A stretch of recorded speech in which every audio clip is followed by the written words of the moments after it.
The words hung in the air of the luxury financial firm as the 60-year-old CEO's face crumbled, tears streaming down his cheeks. Around him, his employees stood frozen in shock. And standing before him, holding a letter that had been sealed for 37 years, was a 12-year-old black boy who had just exposed the lie that built an empire. But to understand how we got here, we need to go back 30 minutes to the moment Marcus Williams walked through those doors, carrying a truth that would destroy everything this man had built. The morning sun cast long shadows through the floor-to-ceiling windows of Meridian Financial Group as 12-year-old Marcus Williams pushed open the heavy glass doors. His worn backpack hung from one shoulder, and in his hands, he clutched a manila envelope that had been sealed for 37 years. The reception area fell silent. It wasn't just that a black child had entered one of the most exclusive wealth management firms in Boston.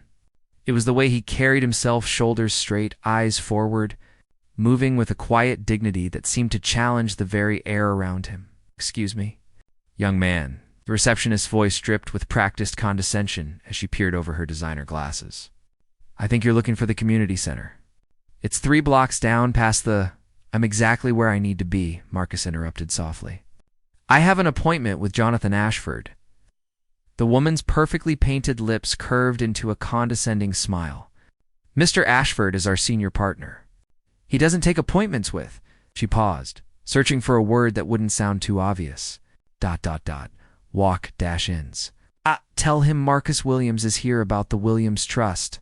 Before the receptionist could respond, a door opened, and Jonathan Ashford himself emerged, a silver-haired man in his 60s whose tailored suit probably cost more than most people's monthly rent.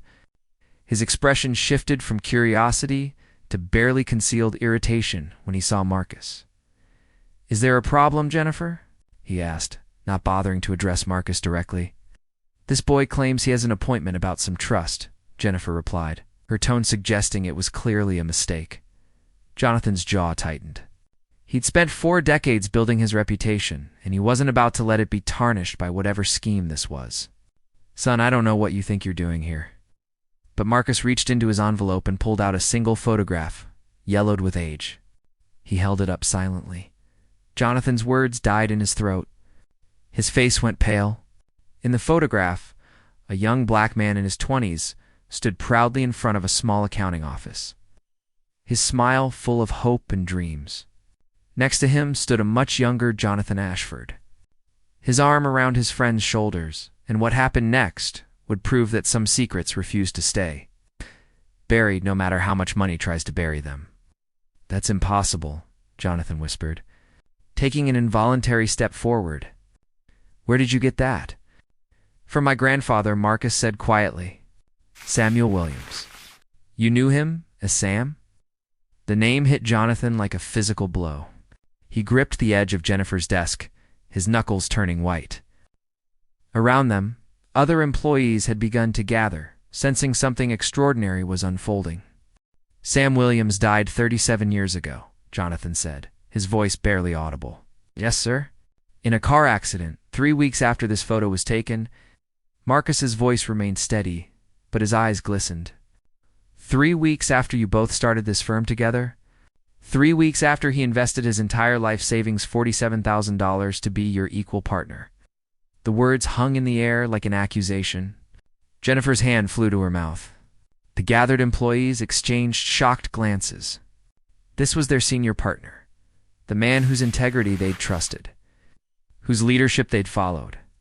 Jonathan's face had gone from pale to ashen. "Marcus, I think we should discuss this in my office." "No, sir." Marcus's voice grew stronger. "My grandfather's voice was silenced in private rooms and closed-door meetings. What I have to say, I'll say right here, where everyone can witness the truth."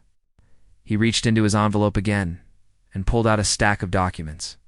His hands trembled slightly, but his voice never wavered. What this 12-year-old was about to reveal would shatter everything these people believed about their beloved leader.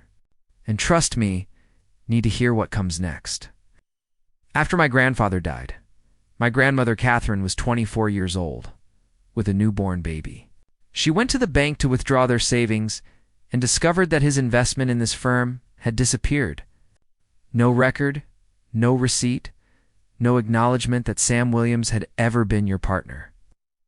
Jonathan opened his mouth, but Marcus continued, his words gaining momentum like a river breaking through a dam. She came here. Mr. Ashford, she came to you, the man my grandfather called his best friend. She brought her marriage license, bank statements, the photo you're looking at now. She begged you to acknowledge what my grandfather had invested. It was complicated, Jonathan said weakly. The business structure, the legal paperwork. Sam's death happened before we could finalize everything. You told her she had no proof, Marcus said, his young voice cutting through the excuse like a blade. You told her that my grandfather's investment was just a gentleman's agreement, and that without proper documentation, he couldn't help her. You gave her $500 not as a return of his investment, but as charity. Then you had security escort her out. The silence in the lobby was absolute. You could hear the hum of the air conditioning, the distant traffic outside, but not a single person spoke or moved. She was a widow with a baby, grieving and alone, and you stole from her. Marcus continued. But that's not the part that broke her heart, Mr. Ashford. What destroyed her was that my grandfather died believing you were his friend. He trusted you completely. He told my grandmother that you were the best man he'd ever known. A tear rolled down Jonathan's cheek. Around them, employees who had worked with him for years looked at their leader with new eyes, seeing not the respected mentor they'd admired, but a man whose success had been built on betrayal. But what happened next? It wasn't what anyone expected. Not revenge. Not rage. Something far more powerful.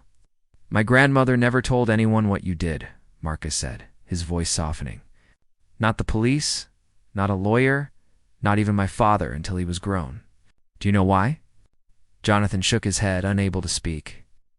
Because she said that some people carry their own punishment every day of their lives.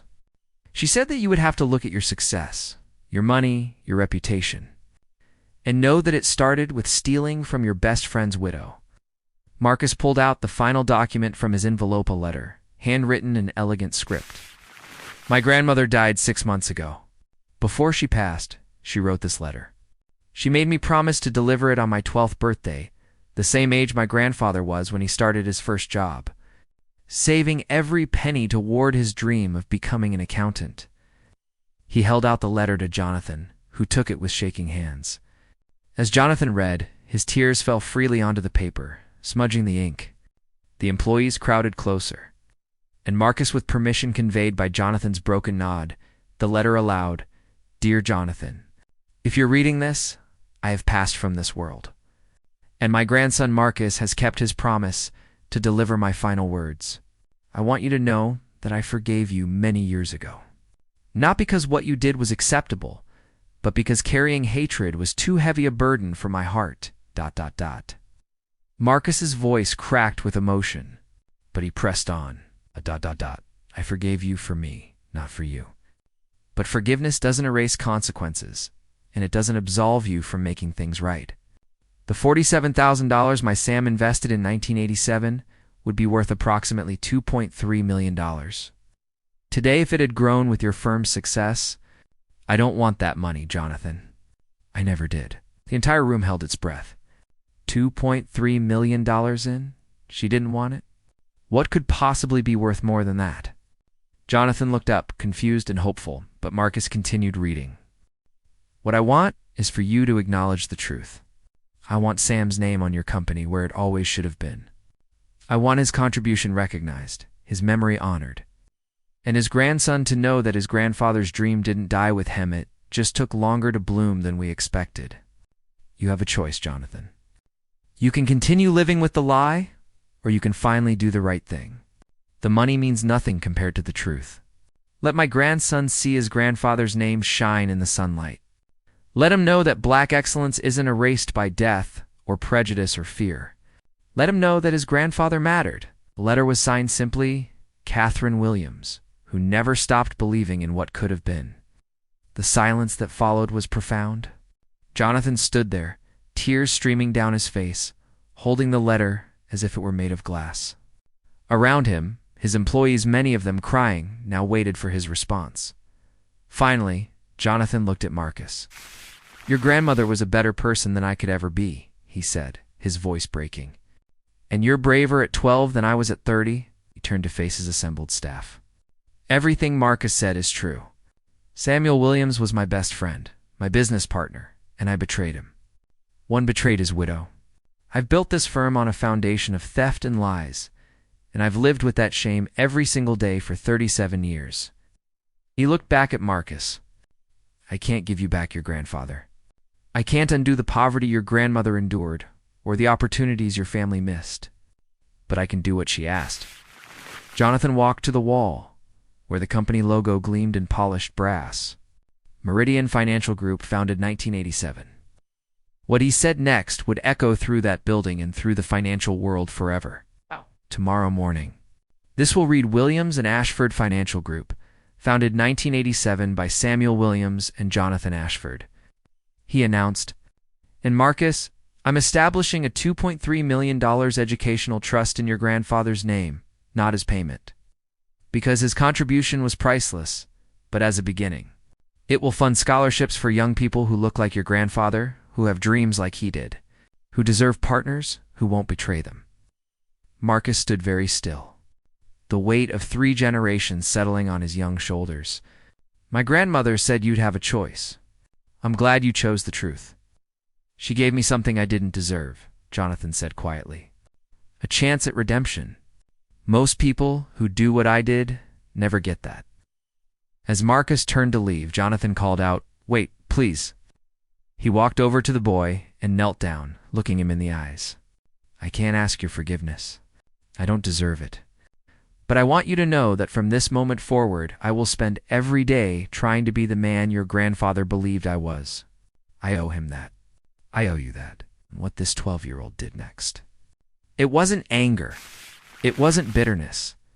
It was something that would bring every person in that room to tears. Marcus studied the old man's face for a long moment.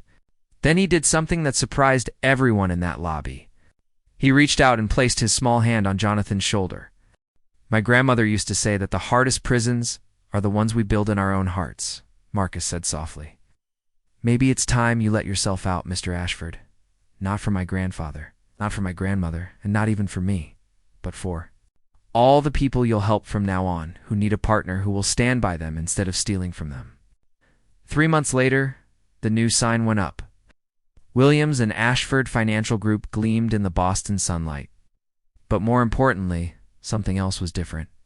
The firm announced a new initiative. Every year, they would partner with one entrepreneur from an underserved community, providing not just capital, but genuine partnership, legal protection, and equity protection. They called it the Samuel Williams Fellowship. And on the wall in the main lobby, next to that old photograph of 2 young men with dreams in their eyes, hung a new plaque with Marcus's grandmother's words, words that would become a rallying cry for justice, not through destruction, but through truth. Forgiveness doesn't erase consequences, but truth can heal what lies destroy.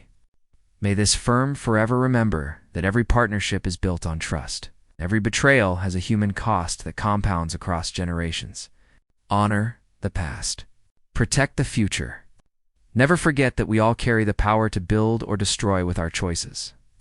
Marcus visited that lobby on his 12th birthday every year after, not to remind Jonathan of his guilt, but to remind everyone who passed through those doors that justice isn't always about punishment. Sometimes it's about finally telling the truth. Sometimes it's about acknowledging that Black lives, Black dreams, and Black contributions matter not just in the moment, but across generations. And sometimes, the most powerful thing a child can carry isn't anger or bitterness, but the truth, spoken clearly and without fear, in a voice that refuses to be silenced. Because the truth, as Marcus learned from his grandmother, doesn't need to shout, it just needs to be heard.